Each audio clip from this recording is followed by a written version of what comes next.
He's not very intelligent and undoubtedly remains damaged by the early death of his mother, Diana.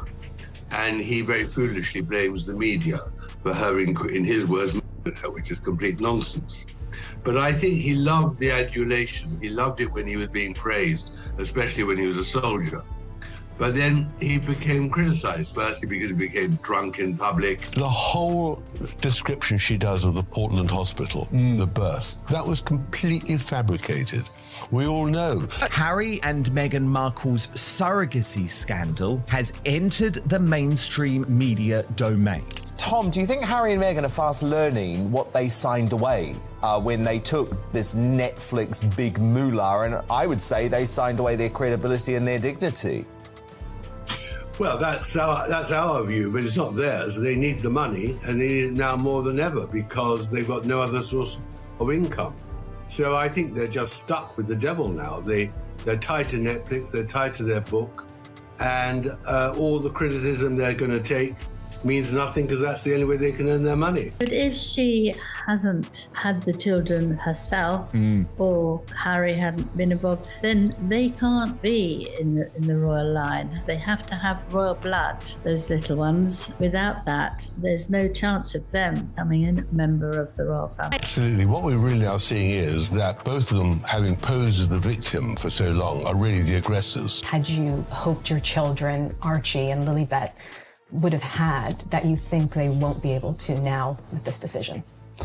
Well, for a start, the only time that I've come back to the UK is sadly for funerals or court cases. In this case, about whether you think the birth was real, whether you think there was a surrogate, whether you think Meghan was wearing a moon bum, the fact is Harry and Meghan lied. Buckingham Palace lied on their behalf. There was a complete cover-up over the birth of Prince Arthur. And the Duchess of Sussex is marking her daughter Lilibet's 4th birthday by sharing some personal photographs. A rare sighting of a little girl seen in this picture with her father, Prince Harry, and now her mom.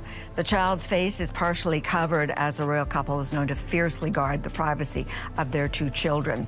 On Instagram, Meghan wrote, "Happy birthday to our beautiful girl.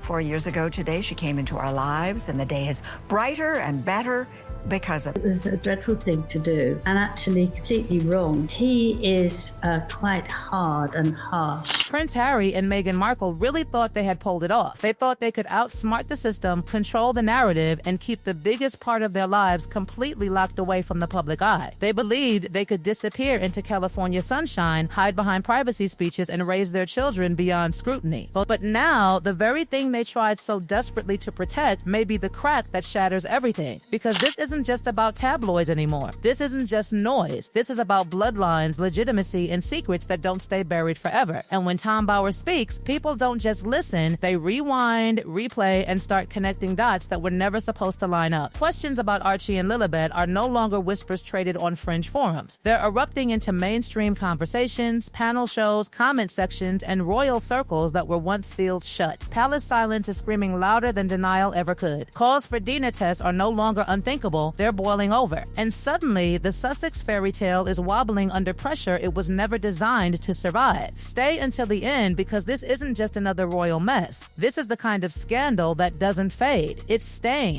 That has always been her motive. She's money obsessed and always has been. And that is why she married Prince Harry. Her great surprise and disappointment was to discover that Prince Harry had very little money. She imagined he'd be worth hundreds of millions, if not billions. And she's having to make up for it now. I can't see a world in which I would be bringing my wife and children back to the UK at this point. And the things that they're going to miss is, well, everything. You know, I love my country. I always have done, despite what some people in that country have done.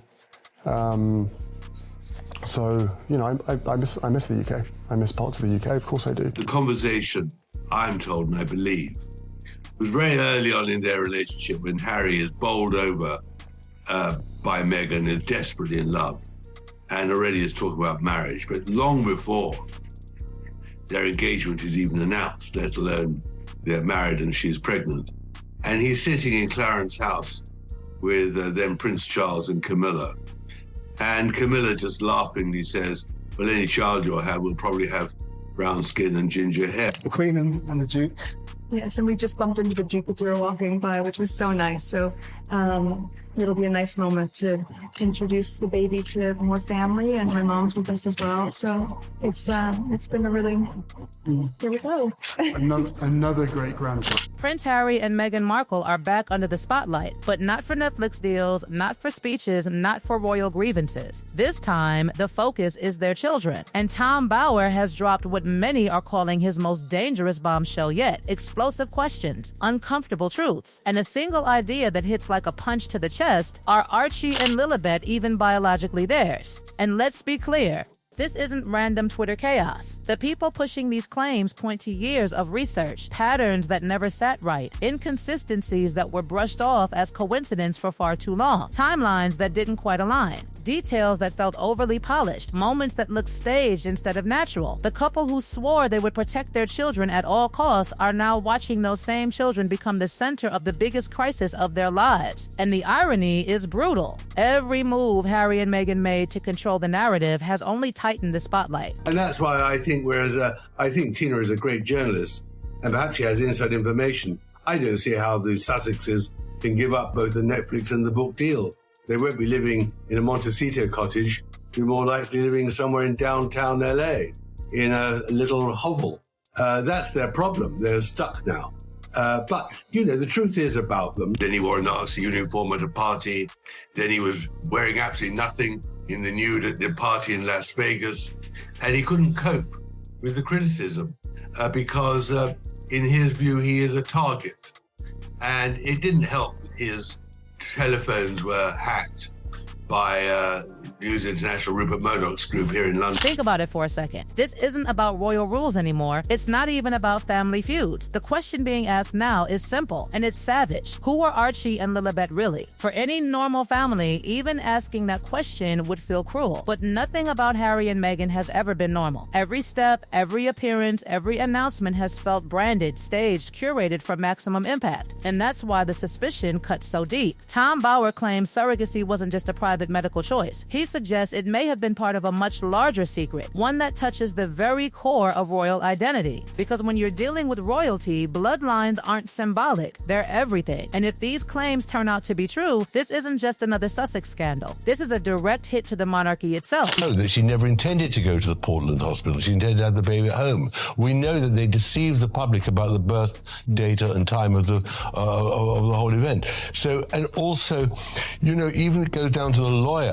The lawyer saying that in that statement, when they had that long attack on the Mail, which is astonishing, that Meghan, we know she lied in her statement. And then there's Prince Harry. The once beloved, cheeky spare has become tabloid fuel overnight. Mocked, meme-ified, reduced to either a clueless pawn or an active participant in something far darker. Reports from Montecito paint a picture that's anything but calm. Harry pacing rooms, snapping at staff, glued to headlines, spiraling under relentless whispers that refuse to stop. The same man who once spoke openly about mental health now looks overwhelmed, unraveling in real time, and is honestly painful to watch. Meghan, on the other hand, is handling it differently. Cold, calculated, controlled, no public emotion. No cracks, just lawyers on speed dial, cease and desist letters flying, legal threats, and silence so thick it feels deliberate. But here's the twist. The harder she tries to shut it down, the louder it gets. Like throwing gasoline on a fire and expecting it to go out. People are digging deeper. Old footage feels different now. Red flags suddenly line up. Those oddly staged pregnancy photos, the blurred timelines, the absence of hospital shots, the carefully curated family story that always felt just a little too perfect. When things feel staged long enough, people stop admiring and start questioning. Critics say Harry and Meghan had years to clear this up, years to be transparent. Instead, they chose secrecy. And now that secrecy is exploding in the worst possible way. The royal escape story they sold the world is cracking under suspicion. And whether you believe Tom Bower or not, one thing is undeniable: the silence from Harry and Meghan isn't calming anything. It's louder than any statement they could make. And when silence becomes the loudest voice in the room, people start asking questions no one can control. I choose people who don't want to be written about on the whole, whose lives are shrouded in mystery and they want to hide their secrets. And I just love digging away to find out what they don't want us to know. I wrote 4 years ago a book about Prince Charles, and it was a story about how he had rehabilitated himself after Diana's death, and how Camilla also had to be rehabilitated, and it was a #1. It was a fascinating story. So when Meghan came along into the scene, I just thought, this is fascinating. How is this going to play out? To tell the truth, I spoke to very few friends of Meghan because she put a fatwa on anyone talking to me who she could. So I sent off dozens and dozens of emails to her friends, and most of them didn't even reply. And obviously, I spoke to her father, who loves her still very much, and said, you know, in the end, whatever she is, she's still my daughter. You can't beat the real story. I mean, that's the excitement of writing these sort of books, that in the end, nothing beats the truth, the real fact. And that right there is what makes this so dangerous. This isn't gossip for gossip's sake. This is a man with a record of pulling back curtains people desperately wanted sealed shut. And when someone like that starts asking questions, institutions don't laugh them off, they brace for impact. Then comes one of the biggest red flags no one can ignore anymore: the distance. The complete absence of Archie and Lilibet from the wider royal family. Think about it. William and Catherine's children are constantly photographed with King Charles, Queen Camilla, even the late Queen Elizabeth II. There are countless moments of warmth, familiarity, shared history. But when it comes to Harry and Meghan's children, almost nothing. No candid family photos, no visible bonding moments, no natural integration into the royal fold.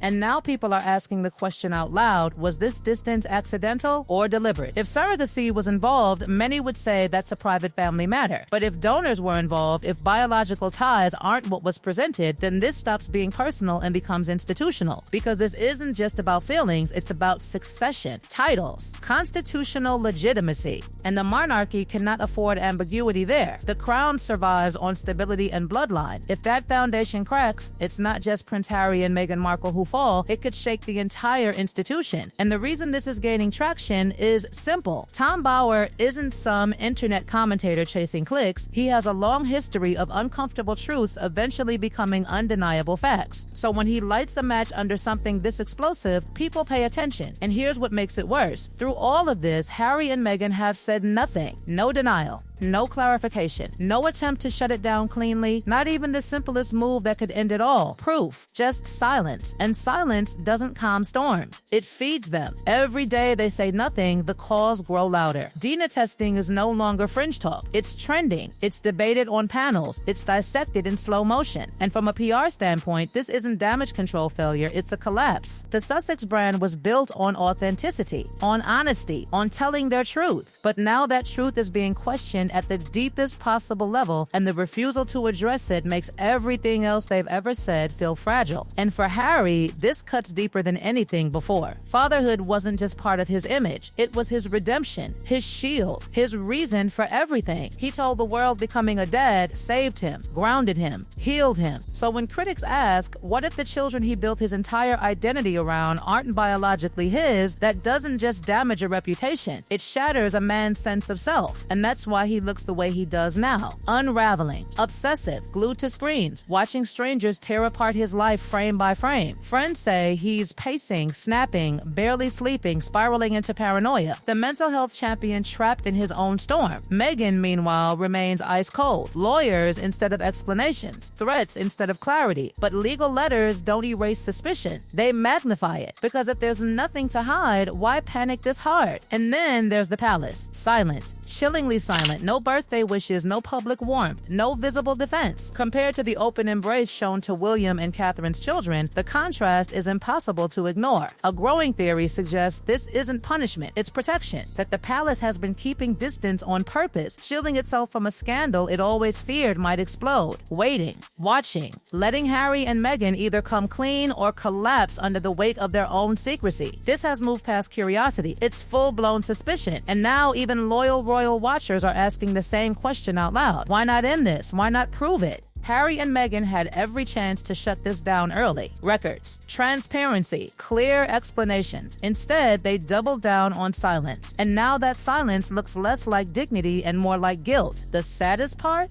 This damage may already be permanent. Harry, once seen as the brave, rebellious prince, now looks like a man stripped of identity. Even those who once respected him are stepping back. Fatherhood was the last thing he had left to stand on. And now even that is under question. Meghan hasn't cracked. She's deflecting, controlling, staying cold. But the public remembers the speeches, the Netflix polish, the promises of honesty. So when transparency suddenly vanishes on the most basic truth of all, people feel played. And through it all, the royal family stays silent. No rescue, no reassurance, just distance. Behind the scenes, whispers of contingency plans are growing louder. Succession, titles, legal fallout. Questions no one wants to answer are being asked quietly in rooms without cameras. What's clear now is this: the Sussex fairy tale is collapsing under the weight of secrecy. And in the end, it may come down to one choice: prove it or don't. One path could silence critics forever. The other guarantees these questions never die, because bloodline questions don't fade. They rot, they linger, and they define how history remembers you. Harry and Meghan gambled everything on a story of freedom and truth. And now that story is being torn apart by silence. So here we are, watching a royal myth crack in real time. Is Harry a victim trapped in Meghan's web, or a co-conspirator in a cover-up that could rewrite royal history? And most of all, who are Archie and Lilibet really? That question isn't going anywhere. No test or silence. Drop your take.